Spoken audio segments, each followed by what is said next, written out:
Hey everyone, it's me, Amy Walter. Before we start the conversation, I wanted to let you know that this podcast is brought to you by the Cook Political Report.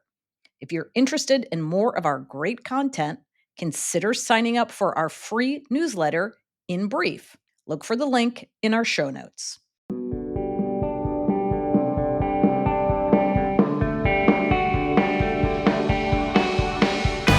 Hey there, and welcome to the Odd Years. I'm Amy Walter.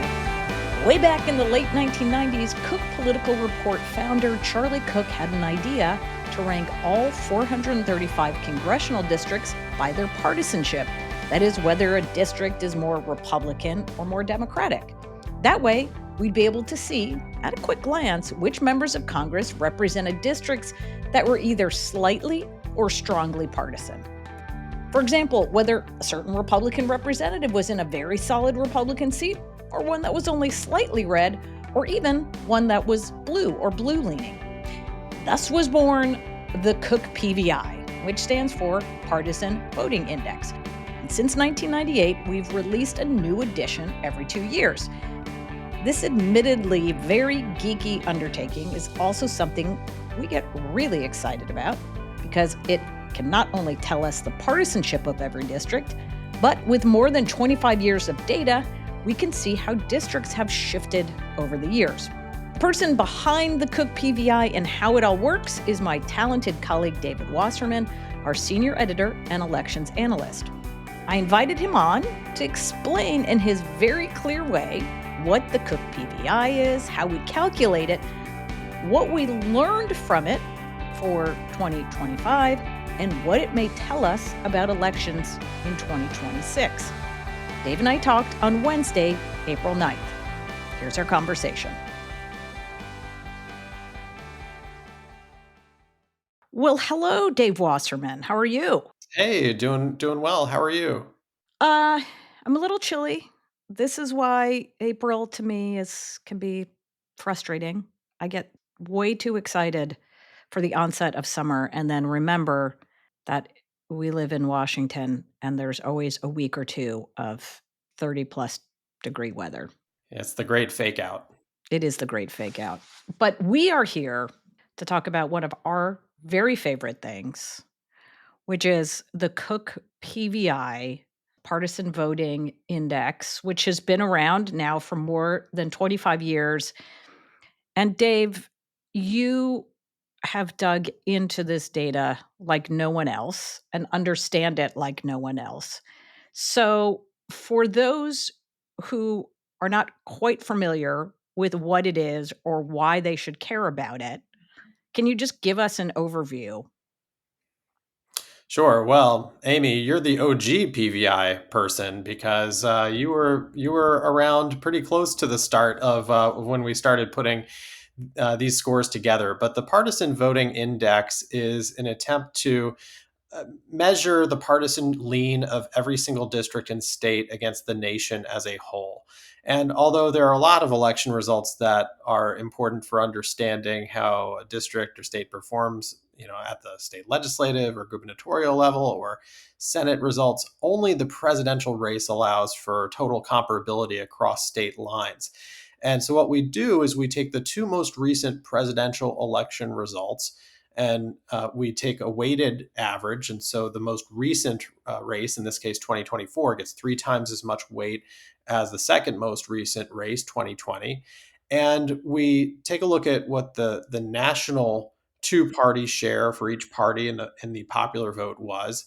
And then we measure what it was in each state and district. It sounds simple enough, but actually calculating the results by district involves some intricate math for counties that are split between districts. And so we've partnered with Dave Leap's Atlas of U.S.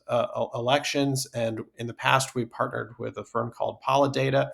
And so we have commissioned the results by district. And essentially, if a seat has performed, let's say, 4 points more favorable to Democrats in the most recent presidential elections compared to the nation as a whole, then it has a score of D plus 4. Let's say the national value is right at 50%, but Trump got 55% in a district. on average, it would have a score of R plus 5. So that's more or less how it works. And we've seen a lot of change over the years. Yeah, and that's what I wanna get into, but that is an excellent explainer, and so, I think, sometimes folks look at this and hear R plus 5, D plus 16, right? Does this mean that the district is 16 times more Democratic?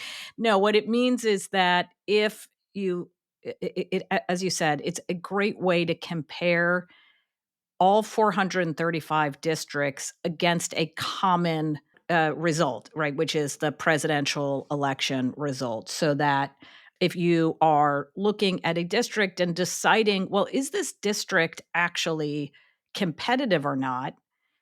You've also looked at that and said, yeah, anything that is somewhere between a D plus 5 or an R plus 5 is a competitive seat. In other words, these are districts that went for one presidential candidate or the other, but not overwhelmingly so. So, what do we know about those competitive seats? And what about over time? I mean, we know that there are fewer and fewer swing districts. And why is that? That's right. Well, in the first iteration of the Cook Partisan Voting Index, there were 160 districts out of 435 that were between R plus 5 and D plus 5, which is, I like to think of those as the partisan 40-yard lines on a football field. Within Mm, that range, that's where most of the competitive races take place. And, back in 1997 or 1999, were there competitive races outside that range? Sure. There were a lot of Democrats, and we'll get into this, but there were a lot of Democrats and Republicans who were defying the partisan leans of their districts at the presidential level. But most of the races have always taken place, most of the ones that the parties spend a lot of money on, take place within that D plus 5 to R plus 5 range. And that number, 160 of those seats, that was higher than the number of solidly Republican districts, R plus 5 or more, which was 153, and the number of pretty solidly Democratic districts, which was 122. And over time, a combination of self sorting, in other words, the tendency of like minded voters to cluster in certain areas.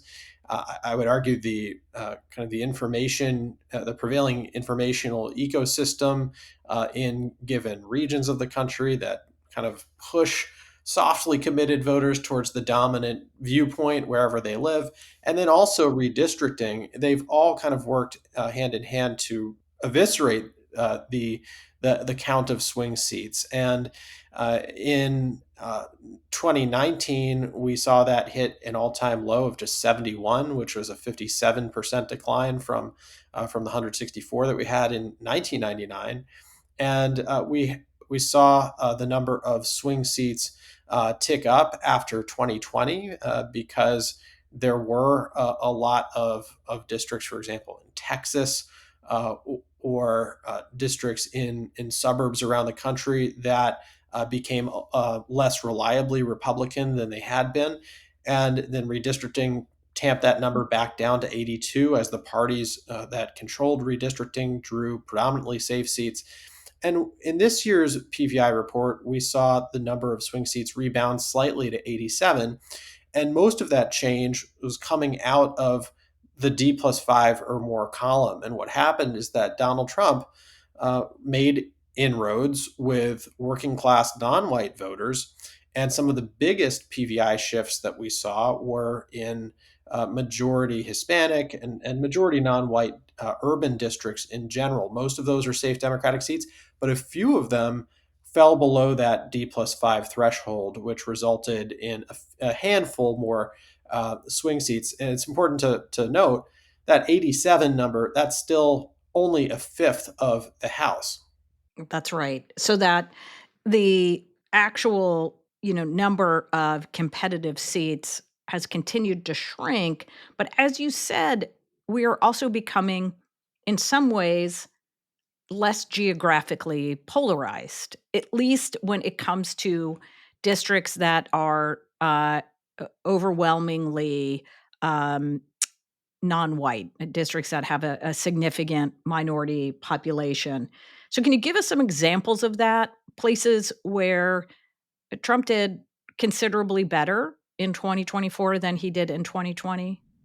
For sure. And when we look at the top 25 moving districts, the top 25 that moved left over the course of the last couple of years, and the top 25 that moved right, the district that moved the farthest left only shifted by 4.1 points, but there were 37 congressional districts that moved right by more than 4 points. And it was a story of racial depolarization where Donald Trump Mhm. was making big strides in places like LA, in New York City, in non competitive states, non competitive districts, but some familiar names on that list. Alexandria Ocasio Cortez's district actually had the biggest increase in Trump's vote share between 2020 and 2024. Richie Torres's district in the Bronx, similar story. And these districts went from, in AOC's case, D plus 27 to D plus 19. In Torres's case, D plus 35. It used to actually be the most Democratic district in the country, to D plus 27. But there were also places that are minority majority that are getting a little bit too close for comfort for Democrats. For example, Vicente Gonzalez's district in Brownsville and McAllen, Texas, went from D plus 9 to even. And now Democrats are having to work really hard to hold on to that seat that they traditionally won by a mile.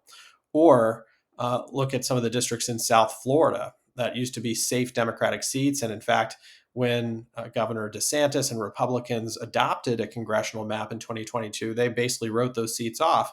Well, now a number of them, including those held by Jared Moskowitz, Debbie Wasserman Schultz, they are becoming, Lois Frankel, they are becoming more uh, evenly divided to the point where maybe in a strong Republican year, those could be in play. Yeah, and that's what's really fascinating, Dave, because for the last few years, certainly since the era of Trump, what we've been talking about is the movement in these mostly white, college educated areas in suburban America that shifted pretty dramatically from their Republican moorings, places outside of Phoenix and outside of Atlanta and Philadelphia that had been voting for the John McCains and George Bushes and Mitt Romneys that were starting to vote for Democrats. Now, the shift that we've seen in the last two presidential cycles, as you said, it's these working class voters of color. In some places, the Democratic advantage is so large that even pretty significant shifts aren't enough to put it into play. But Texas, Florida are two places that we really wouldn't have been talking about 4, 8 years ago that we're going to see more competitive races. Well, yeah, and these are seats that just a couple years ago, when Republicans drew them, for example, in South Texas, they didn't really think that Vicente Gonzalez's district would be a strong opportunity. They packed a lot of Democratic voters into that district in Brownsville and McAllen, and yet that seat has migrated from D plus 9 in our last PVI index to even today, and Democrats are having to work harder to hold on to that seat. And yet, it seems as well that the suburban movement away from Republicans has also just kind of hit a plateau. Is that fair to say that all the movement Yeah, and that has happened has basically done, and there's not many other places that got much better for Democrats? well, if you look at the top Democratic trending districts, it includes a number of mid-sized metro areas that are attracting left-leaning professionals that are a bit lower cost of living than some of the big metros. And we're looking at Colorado Springs or Asheville, North Carolina, or Vancouver, Washington. These are some of the districts that are entering the competitive zone from the right. Now, I think the overall takeaway when you size up the PVI data from the last 8 years, or since Trump came onto the scene as a candidate, Republicans have made a trade. They have traded away support of white college graduates who are numerous in a lot of the swing seats that decide control the House.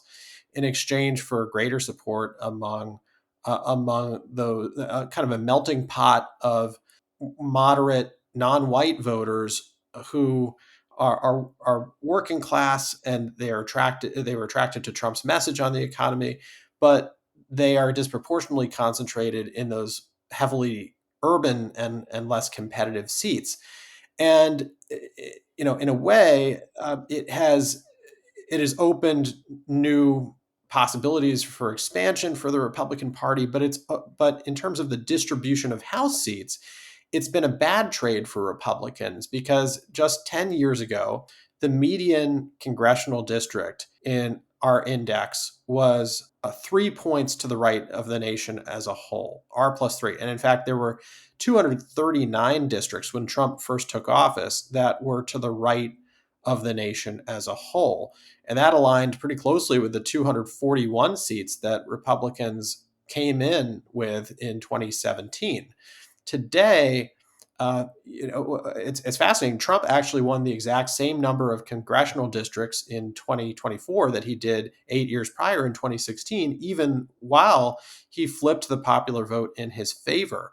And that, I think, speaks to just how much less skewed the House is towards Republicans than it was in the past. Today, the median district by PVI is just R plus one. It's David Valadeo's district in the Central Valley of California. And so Democrats have a much better opportunity to win a majority of seats thanks to the fact that they now have a more suburban coalition. And a number of the districts that Democrats flipped in 2018, 2 years into Trump's first term, those realignments have proven durable. Places like Sharice David's district in Kansas City, or Minnesota's third district outside of Minneapolis, or New Jersey 11, where Mikey Sherrill is the incumbent. So these are kind of the growing, more entrenched Democratic seats, and there are plenty of marginal Republican districts where Democrats will have an opportunity in 26. Yeah. And that's the question too, Dave, if we're talking here today in early April, this tariff rollout has been well, I think the nicest word is not kind to the way the markets have reacted has been not kind.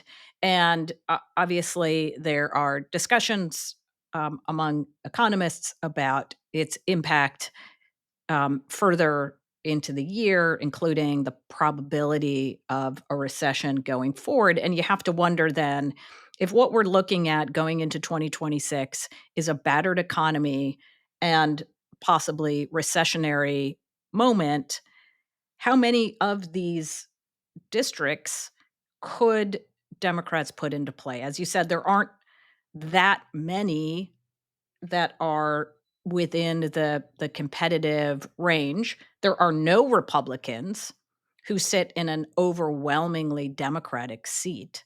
So how far could Democrats really expand this map? Well, looking at history, in 2019, when we sized up the districts by PVI score, Democrats were able to drive fairly deeply into Republican territory. Prior to that 2018 midterm wave, there were 7 Democrats in districts between R plus 0 and R plus 5, and there were 2 Democrats in districts that were R plus 5 or more. But in 2019, there were 29 Democrats in districts from R plus 0 to R plus 5, an additional 10 Democrats from R plus 5 or more. So the districts that on paper don't look winnable for Democrats today, they could be surprisingly competitive next year, particularly if Trump's approval on handling the economy is even lower than it was 8 years prior. And, the districts that come to mind are places where you had a presidential Yeah. result last year in the high single digits in Trump's favor, but where Republican Mm. incumbents haven't had competitive races before. And I'm thinking of, for example, Rob Whitman's district in Virginia's first congressional district, which was one of the few that saw an increase in Democrats' vote share between 20 and 24. or that Western North Carolina district held by Chuck Edwards, or that Colorado Springs district, or California's third district held by Kevin Kiley. These are places that over the long term are kind of coming into the Democratic coalition, or at least becoming um, smack dab in that swing zone, but haven't seen competitive races in the last few years. Right. That's a that's an excellent point. And the other thing that we'll be watching for is whether or not Republicans can do as well, Republican down ballot candidates can do as well in those districts in South Florida and in Texas as Donald Trump did. Talk to us a little bit about one, the likelihood that those voters who showed up for Trump are going to show up for the Republican House candidate.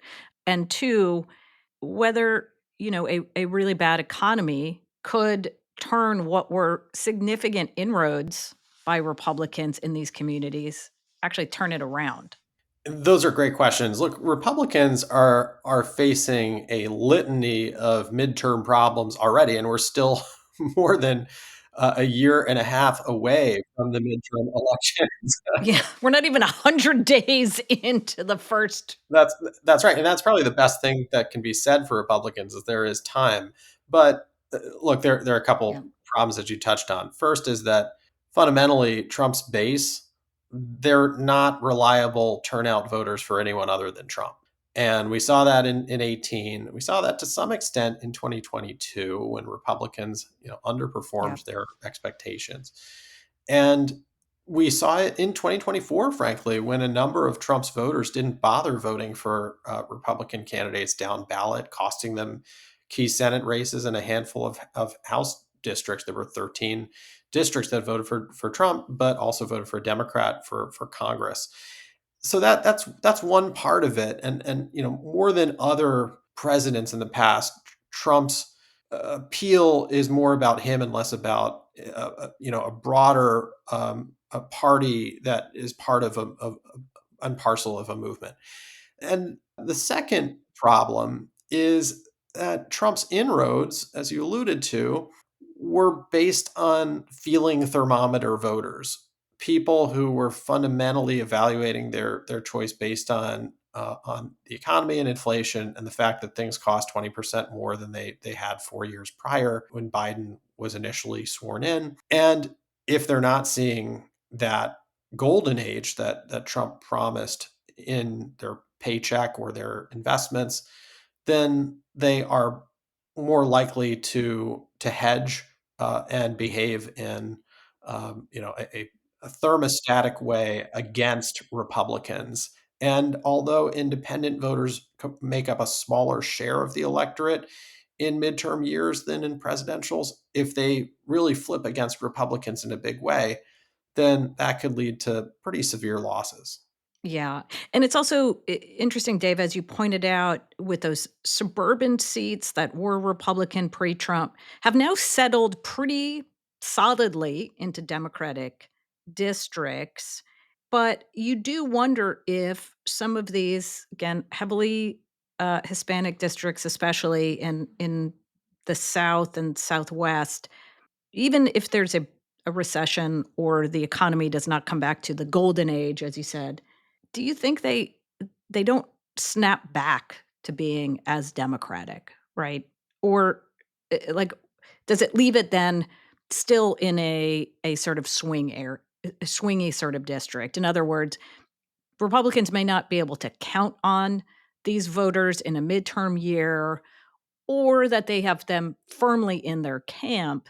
But also, if you're Democrats expecting these districts to kind of go back to where they were in the pre Trump era also seems kind of naive.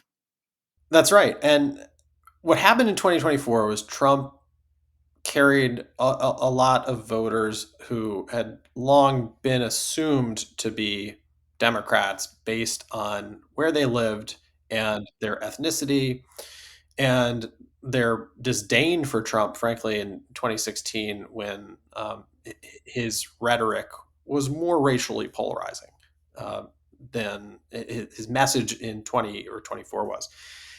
The danger for all of us now is to assume that they are now firmly in the Trump camp, when in reality, I think these voters are floating between the parties. Many people who, we might have assumed to be Democrats 10 years ago are now truly independents, and are willing to vote for the right kind of Democrat, even if they are Trump curious or voted for Trump in 2024. So there's an open question as to the durability of the shifts that we've seen. But I don't think these districts that have swung massively are going to swing massively back to where they used to be. We could see them stabilize somewhat, or maybe rebound a little bit for Democrats. But my guess is that even if Democrats hold on to them, in 2026, they will continue to pose problems down the line.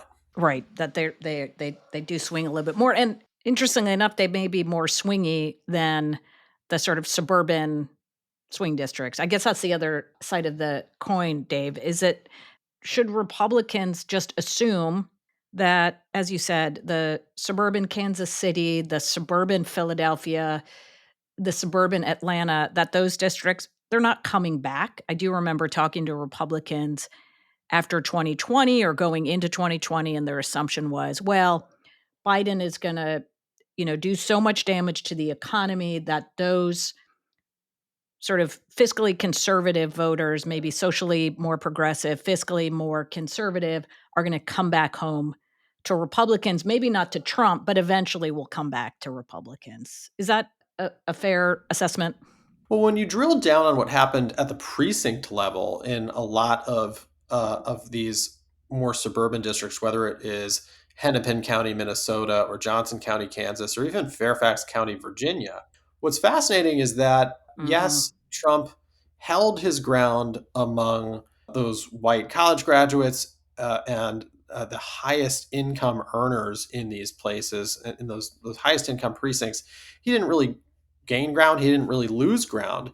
But the shifts that we saw were in the more high density areas, and precincts that are more diverse. And so there's kind of multiple layers of trends Mm, happening within, right. some of these states and districts.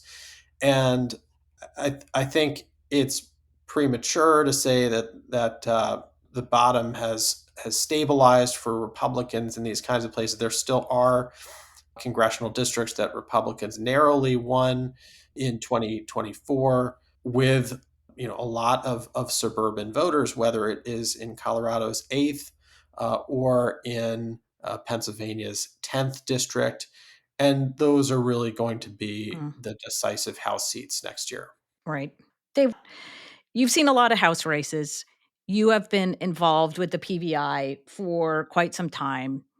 Tell us what you have witnessed just in watching House elections over your career, whether it is the we've talked a lot about the kinds of districts that are now competitive that might not have been competitive before. But just thinking through how these um, how these races and how the battle for control of Congress maybe looks different today than when you first started covering them in 2007. When we were both paying very close granular attention to the House in 2007, there were still Democrats, like Gene Taylor in Mississippi or Ike Skelton in Missouri, who were holding on to districts that voted for Republicans by a mile at the presidential level. And the same was true of several Republicans in Democratic leaning districts. But two things stand out to me about what's happened. The first is the rise in straight ticket voting has has really shrunk the trading range of what can be considered competitive. And so, in addition to that R+5 to D+5 range, we're also looking at a hyper competitive range these days, where the bulk of close races take place, R+3 to D+3 range, and the number of those seats has declined by an even greater percentage, from 107 of those R plus three to D plus three hyper competitive seats in 99 to 50 seats today. And for the first time in the history of the Cook PVI, there's not a single Republican in a district that's D plus five or more, and there's not a single Democrat in a district that's R plus five or more. In the previous Congress, Jared Golden and Mary Peltola fit that bill, and Anthony D'Esposito and David Valadao fit that bill previously. Now those districts have either shifted to kind of match where those members are, or two of them got voted out. The other trend that I've observed is a real bifurcation of House seats according to who drew the lines, whether it was a map that was drawn by a Republican legislature and governor, or whether it was a map that was drawn by a court-appointed special master or a nonpartisan or bipartisan commission. And the value of your vote really depends a lot on whether whether your state has been gerrymandered. And to some extent, that's always been true. But because of how well sorted out the American electorate has become on the map, even after the slight depolarization of 2024, it's become easier for the partisans and map makers who are drawing these lines to polarize districts in a way that makes them non-competitive. So those Republican drawn states, they account for 41% of all House seats, but just 21% of the seats in our R plus five to D plus five range. Whereas those court and commission drawn states, they account also for about two-fifths of all House seats, but 56% of the swing seats. And that's why the control of the House comes down to places like Michigan, Arizona, Pennsylvania, Colorado on a pretty consistent basis. Right. So for the reformers who argued that either court drawn or basically non legislative drawn maps are fairer, they've actually got something to point to, right? That they're actually right about that. Yes, and that's not to say that all court or commission drawn maps are alike. There are some that have split districts in a way that protects incumbents, but also what's interesting is that the states that were drawn by Democrats, including Nevada, Oregon, New Mexico, New Mm. York, Democrats did not necessarily draw super safe districts to the extent Republicans did. They tried to spread out their voters in a desperate bid to win enough seats for the House majority. And so far, that gambit has proven somewhat successful. For example, they hold all three seats in New Mexico now, three of the four seats in Nevada, all but one of the seats in Oregon. But a lot of those seats are in kind of that D plus one to D plus four range. And that means that if Republicans have a good year in the future, then they have a chance of putting those seats in their column. That is an excellent point. This has been a fascinating conversation. I know that if you are a political nerd, you probably have lapped every bit of this up.